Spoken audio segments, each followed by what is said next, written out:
السلام علیکم زیم صاحبزاده او تاسو کتئ چې صاحبزاده افیشل یوټیوب چینل. نن زموږ د ویډیو ټاپک دی چې موږ به ګیلري نه ډوپلیکیټ فوټوان ویډیوګانې څنګه ډیلیټ کوو.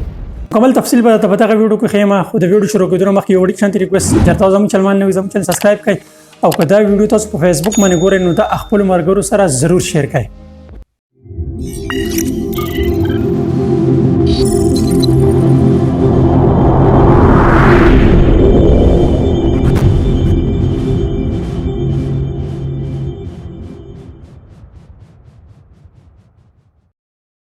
خو ملګرو اوس موږ راغلو خپل د موبایل سکرین ته. د دې لپاره یو اپلیکیشن ضرورت دی چې هغه به تاسو پلی سټور نه ډاونلوډ کړئ. پلی سټور به موږ اوپن کو. پلی سټور کې بدل ته موږ سرچ کو ډوپلیکیټ فایل فکسر ریموو. دې باندې موږ کلیک کو. نو دا کوم اپلیکیشن چې دا به ډاونلوډ کړئ. اپلیکیشن خو ډیر زیات دي خو دا اپلیکیشن چې دا بهترین کار کوي. نو دا ما ډاونلوډ کړی دی. زه به اوپن کوم. کله چې ما اوپن کړ نو داسې انټرفیس چې دا ما سره اوپن شي. ښه نو دې کې تاسو اولني نمبر باندې وګورئ سکین آډیو، دویم نمبر باندې وګورئ سکین ویډیو، دریم نمبر باندې سکین پکچر، فور نمبر باندې سکین ډاکومنټ، فورت نمبر باندې فل ډوپلیکیټ سکین.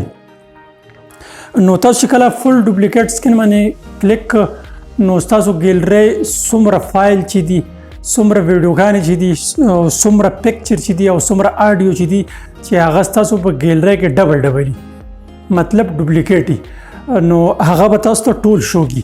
خو دې باندې ټایم لږ زیات لګي. هغې د وجې نه ویډیو چې دا هغه بیا اوږدېږي. نو زه به سیمپل په پکچر باندې کلیک کوم. نو دا ټیک ګوره تاسو په پکچر باندې وشي او کته نه لاندې تاسو ښکاري سکین نه دې باندې به زه کلیک کوم. نو دې باندې چې ما کلیک کړ نو دا تاسو اوس ګورئ دا سکین کېږي. نو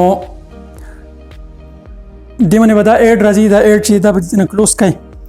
نو څومره چې تاسو په ګیلري کې فوټوان یا ویډیوګانې زیاتې وي دومره به دا ټایم زیات اخلي.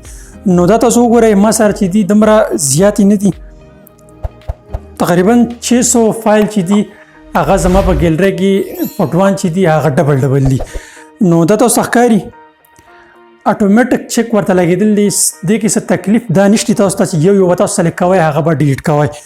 نو دا تاسو وګورئ مکمل کم ډبل فوټو چې دي هغې باندې یو باندې ټک شوي دي یو باندې نه دي شوي. نو تاسو ته لاندې ښکاري ډیلیټ ناو. لاندې تاسو وګورئ ډیلیټ ناو. په دې ډیلیټ ناو باندې به کلیک کوئ او دلته کنفرم ډیلیټ دې باندې به کلیک کوئ. نو دا تاسو ښکاري ډوپلیکیټ فایل فکسر چې دي نو دا سټارټ. نو دا به اوس تقریبا 10 یا 15 منټ واخلي او هغې کې دا 600 فایل چې دي هغه به زما د ګیلري نه ډیلیټ شي.